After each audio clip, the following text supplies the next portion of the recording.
নমস্কার বন্ধুরা, আজ একটা নতুন মাছ নিয়ে চলে আসলাম তোমাদের সামনে। তো দেখো, মাছে নুন হলুদ মাখিয়ে নিচ্ছি। তো দেখতে দেখতে কমেন্ট করো এই মাছটা কারা কারা চেনো। আর মাছের টেস্টটা কিন্তু একদম ইলিশ মাছের মতন, ছোট হলেও টেস্টটা অনেক বেশি।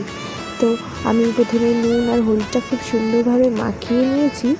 এরপরে মশলাটা গুছিয়ে নেব। দেখো, মশলাটা সবার প্রথমে কালো সর্ষে দেব, সাদা সর্ষে দেব, আর পোস্ত আর জিরে, গোটা জিরে, এটাকে খুব সুন্দরভাবে বেটে নেব। আর কাঁচা লঙ্কা ইউজ করবে, তোমরা শুকনো লঙ্কা এই রান্নাটা ইউজ করবে না, তাহলে কালারটা আরও সুন্দর আসবে। তোমরা মশলাগুলো মিক্সিতেও ব্লেন্ড করে নিতে পারো। আমি মিক্সিতে ব্লেন্ড করলাম না, কারণ পাটায় বাটলে রান্নার টেস্টটা আরও সুন্দর হয়। তো দেখো, আমি পাটাতে আস্তে আস্তে খুবই সুন্দর করে মিহি করে একটা পেস্ট তৈরি করে নিয়েছি।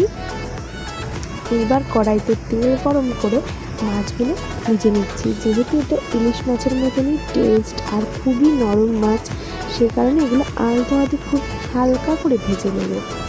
তারপর গাছ থেকে দুটো বেগুন তুলে আনলাম, বেগুন দুটো মাছের ঝোলে ভাবছি অ্যাড করব। তো এগুলোকে একটু নুন আর হলুদ মাখিয়ে রেখে দেবো। তারপরে ওই মাছ ভাজার তেলেই বেগুনগুলো আলতো করে ভেজে নেব। বেগুনগুলো ভাজা হয়ে গেলে তুলে রাখবো, আর বাকি রান্নাটা সেই তেলেই করব। তেল একদম অল্প ইউজ করব। সেই তেলে কালো জিরেটা ফোড়ন দিয়ে দিলাম। ফোড়নের পরে যে মশলাটা আমরা করে রেখেছিলাম সেই মশলাটা সরাসরি দিয়ে দেব। মশলাটা দেওয়ার পর সঙ্গে সঙ্গে জল দেবেন না, তাহলে টেস্টটা অনেক কমে যাবে। শুধু যেই পাত্রে মশলাটা রেখেছিলে সেই মশলাটা একটু জল দিয়ে দেবে। তারপর এটা খুব ভালো করে নাড়িয়ে নেব, যাতে মশলাটা নিচে নেমে না যায়।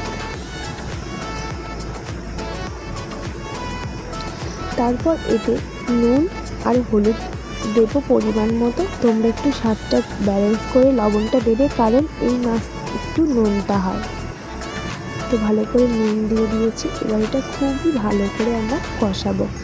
যেহেতু এটা উনুনে রান্না হচ্ছে, সেই কারণে জালটা খুব একটু ধিমে দিতে হবে, নাহলে নিচে লেগে যাবে আর টেস্টটা পাবে না। যেহেতু এর মধ্যে সর্ষে আছে, খুব লেগে জাল দিলে তেতো হয়ে যেতে পারে। তো ভালো করে আমরা কষিয়ে নিচ্ছি। দেখো, সুন্দরভাবে মশলাটার উপরে একটা তেল ভাসছে। তো এইভাবে আরও কিছুক্ষণ ধরে ভালো করে কষিয়ে নেব।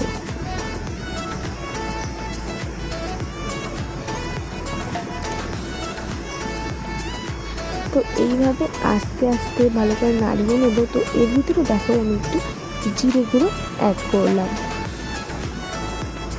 তারপর এটা খুবই সুন্দরভাবে ভালো করে নাড়িয়ে নেব। দেখো, পুরোপুরি মশলাটা কষে গেছে। তো এর ভিতরে হালকা একটু জল দিলাম।